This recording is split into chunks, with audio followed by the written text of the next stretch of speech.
I'm Matthew Sizek. I'm the president for the Minnesota Psychological Association, and I'm thrilled to be doing another member spotlight.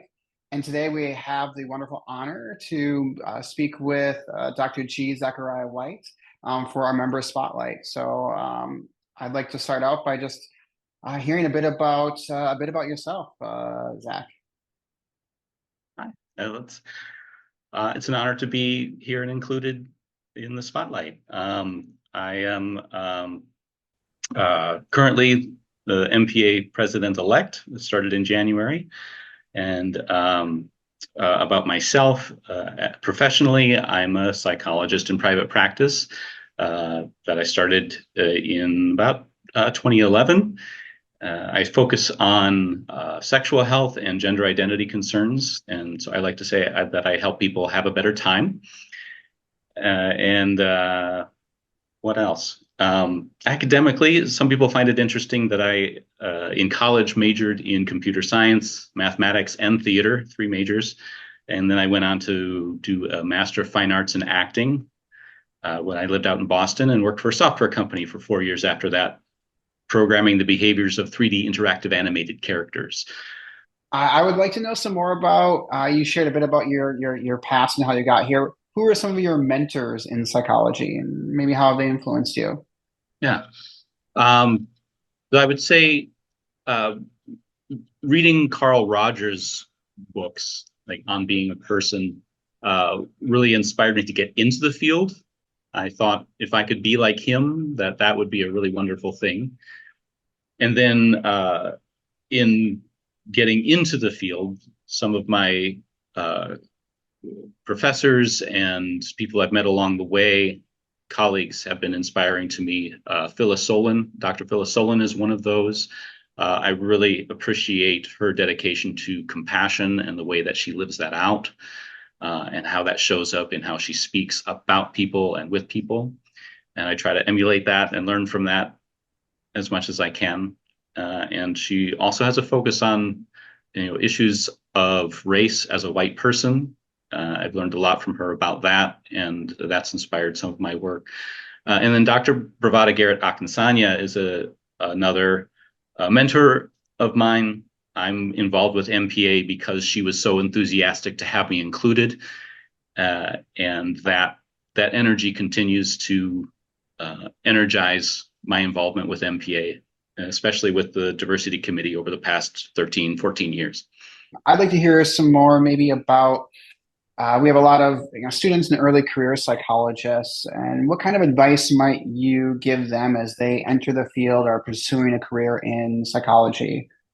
Yeah, I would say that it's so important to connect with colleagues regularly, have a consultation group, have colleague friends. I've benefited so much from having small or medium group consultation around a specific topic. For me, it's sexuality. And having that ongoing connection is both good sort of for morale, my own morale, and also staying current, sharing resources with colleagues and having them share things with me. It keeps me connected and up to date. So find your specific people and meet with them regularly. I love that. I love that. Great burnout prevention as well. So, what would you say to someone who is trying to decide about whether to join MPA or not? Well, when I think about MPA, I think about, is there anybody else who's looking out for the interests of psychologists and psychology as a field at the state level? I don't know anybody else who's really doing that. It's so important. We need your support. Everybody's support is needed, so that we can work together to advocate for psychology as a field, and through that, our clients' interests as well. Absolutely. The greater, bigger picture that we can't do individually. That makes a lot of sense. I have a few fun questions, if that's all right now. Okay. So what was the last good book you read in the field of psychology that you'd recommend? Yeah, I just finished Emily Nagoski's new book, Come Together. It's about the science and art of creating lasting sexual connections and relationships. And I think it's a really important book, an important resource.